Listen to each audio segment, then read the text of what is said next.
안녕하세요. 크립토 노마드입니다. 시장이 참 어지럽게 돌아가고 있습니다. 정말 간만에 제대로 된 공포 심리를 경험하게 되는 그런 시기인 것 같습니다. 비트코인은 3만 1000달러 주변을 오르내리면서 눈치 보기 장세를 이어가고 있습니다. 아래로 꺼질지 아니면 위로 튈지 참 아슬아슬한 상황 모습을 보이고 있습니다. 그래도 긍정적인 전망은 여전히 이어지고 있습니다.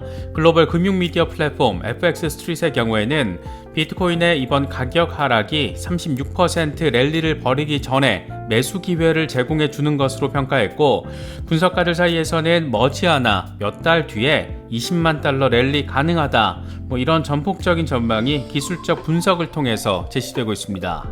요즘 리플 XRP도 고전을 면치 못하고 있는 상황인데, FX 스트릿은 XRP가 여차하면 0.3달러까지도 급락할 수 있다는 점을 함께 제시했습니다. 하반기로 갈수록 시장 상황이 더 나아질 것이다, 이런 전망들이 많이 나오고 있긴 하지만 지금 당장의 상황이 너무 어렵다 보니까 이래저래 마음 다잡는 노력도 필요한 시기인 것 같습니다. 하루 종일 테라 사태로 시끄러운 시간이 이어지기도 했습니다. 테라 디패깅 사태가 커지면서 잘나가던 루나코인 엄청난 폭락을 확인했습니다. 10만원 전후에서 오르내리던 것이 며칠 사이에 6천원대로 폭락했습니다. 이 정도 수준의 폭락은 거의 처음 보는 것 같기도 한데, 시장에서는 어떻게 바라보고 있는지 짚어보도록 하겠습니다.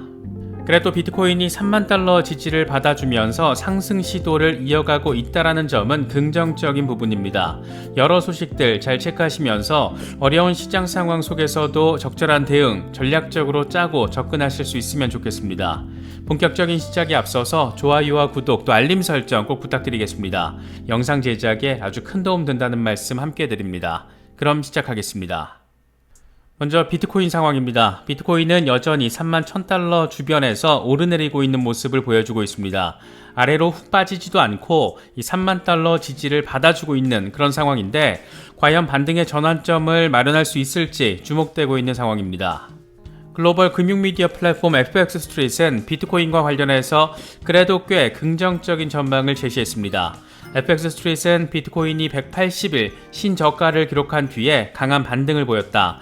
공격적인 매수 기회는 이론적으로는 35,000달러까지를 매수 구간으로, 32,000달러를 손절 구간으로, 목표 구간으로는 47,000달러를 잡을 수 있다라면서 36% 수준의 랠리가 가능하다라는 점을 언급했습니다. 암호화폐 분석가 게르트 반 라겐의 경우에는 좀 더 전폭적인 전망을 제시했습니다. 그는 엘리엇 파동 이론을 근거로 제시하면서 현재 매크로 4파동 근처에 와 있는데 마지막 5번째 파동이 발생하면서 랠리를 벌일 것이라는 점을 차트를 통해서 설명했습니다. 그러면서 엘리엇 파동을 기준으로 바라보면 몇 달 안에 비트코인 20만 달러가 가능하다라는 점을 확인할 수 있다, 이렇게 설명하기도 했습니다.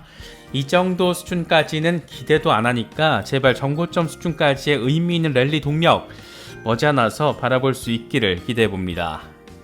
이더리움의 경우에는 현재 2300달러대까지 주저앉은 상태인데, FX 스트릿은 이더리움이 주요 랠리에도 불구하고 지속적인 약세와 매도 압력에 직면해 있다라고 진단했습니다. 황소 세력은 이더리움을 2460달러까지 올리려는 시도를 했는데 현재 2350달러 수준에서 안정적인 유지를 받고 있다. 매수 세력은 이더리움 가격을 더 높일 가능성이 있는데, 일간 차트 오실레이터는 모멘텀이 상승세에 유리하다라는 강력한 증거를 보여주고 있다. 다만 이더리움은 피보나치 되돌림 기준으로 2500달러 부근과 2900달러 부근에서 저항에 부딪힐 수 있다라고 분석했습니다. 0.5달러 초반까지 후퇴한 XRP에 대해서는 좀 부정적인 전망을 제시했습니다. FX 스트릿은 XRP가 결정적인 0.5달러 근처에서 머무르고 있는데, 황소 세력에게 아직 구매 확신이 나타나지 않은 상태이다. 그래서 황소가 진입하지 않으면 더 깊은 붕괴로 이어질 수도 있다. 만약 0.47달러 아래로 내려갈 경우에는 0.3달러까지 후퇴할 수도 있다. 만약 반등을 하게 되더라도 0.75달러 부근 정도로 제한될 수 있다, 이렇게 설명을 했습니다. 지금 시장이 이렇게 다소 어렵게 흘러가는 데는 단순히 금리 인상 리스크뿐만이 아니라 글로벌 전반의 악재가 겹쳐 있기 때문으로 바라볼 수 있습니다. 먼저 러시아의 우크라이나 침공이 교착 상태에 빠지면서 푸틴이 미친놈이 장기전 준비를 하고 있다라는 미국 정보당국의 전망이 나왔습니다. 가디언 보도 내용을 보면 미국 국가정보국 DNI의 에브릴 헤인스 국장은 상원 군사위원회 청문회에 출석해서 푸틴이 러시아의 패배 가능성을 보고 실질적인 위협을 느낄 경우에 핵무기를 사용할 수 있다라면서 이같이 말했습니다. 그러면서 푸틴이 핵무기를 사용하기 전까지 긴장 고조 차원에서 할 수 있는 일들이 많다. 지금까지 했던 것 이상으로 더 많은 신호를 보낼 가능성이 크다라고 설명했습니다. 대륙간 탄도미사일 발사와 전략 잠수함 전개 등을 포함해서 여러 대규모 훈련을 실시할 수 있다는 겁니다. 특히 미국 하원은 400억 달러, 우리 돈으로 51조 원에 달하는 우크라이나 추가 지원 법안을 통과시키면서 우크라이나 지원을 이어가고 있는데 이 전쟁 장기화와 핵카드가 동시에 등장을 하면서 여러모로 시장에는 불안 요인으로 작용하고 있는 그런 모습입니다. 또 한 가지가 대만 리스크입니다. 안 그래도 하반기 어느 시점에 중국의 대만 침공이 이루어질 것에 대한 가능성, 그 우려가 언급되고 있는 상황인데 이번에는 미국 국무부가 홈페이지에서 대만이 중국의 일부라는 표현을 삭제하면서 중국의 반발을 불러일으키고 있습니다. 이번에 삭제된 표현은 중화인민공화국이 중국의 유일한 합법정부다. 대만은 중국의 일부다. 미국은 대만 독립을 지원하지 않는다. 이런 다소 엄청 많이 예민한 표현들이 포함된 것으로 전해졌습니다. 중국은 당장 강력하게 반발했습니다. 중국 외교부는 물론 국무원까지 나서서 하나의 중국 원칙을 무력화하려는 옹졸한 행위다. 이런 종류의 정치적 조작은 대만 해협의 현재 상태를 바꾸려는 시도이고 필연적으로 미국에만 불길을 일으킬 것이다. 이렇게 경고를 날리기도 했습니다. 자꾸 열받게 하면 맞짱 뜨겠다는 겁니다. 안 그래도 우크라이나 리스크로 시장 전반이 어려움을 더하고 있는데 어쩌면 진짜로 오늘의 우크라이나가 내일의 대만이 되는 그런 일이 벌어지는 건 아닌지 우려를 키우는 부분이기도 합니다. 특히 만에 하나 중국이 진짜 대만 침공을 현실화할 경우에 이건 진짜 미국이랑 전면전으로도 이어질 수도 있는 그런 이슈여서 세계 경제는 또 한 번 더 크게 러시아의 우크라이나 침공과는 비교되지 않을 정도로 크게 출렁일 가능성 존재한다라는 점에서 이런 일은 재발이지 벌어지지 않는 게 가장 베스트 시나리오가 아닐까 생각되기도 합니다. 금리 리스크와 관련해서는 중국 관세 철폐 필요성에 대한 압박이 강화되고 있습니다. 안 그래도 바이든 대통령이 직접 나서서 어떻게든 인플레이션 때려잡겠다 이런 식의 의지를 밝힌 상황인데 인플레이션 해결을 위해서는 중국 관세를 철폐하고 자국 건조 선박만 항구에 정박할 수 있도록 한 존스법 폐지 이런 것 등이 필요하다. 이런 전문가들의 제언이 제시됐습니다. CNN은 여러 전문가들의 발언을 종합해서 미국 정부가 지금 할 수 있는 일이 뭔지를 정리해서 보도했습니다. 경제학자들은 인플레이션을 타개하기 위해서는 일단 중국 관세를 철폐해야 한다라고 강조했습니다. 이를 통해서 옷이나 자전거 등의 상품에 즉각적인 할인이 나타날 수 있고 그렇게 물가 하락 효과를 거둘 수 있다는 겁니다.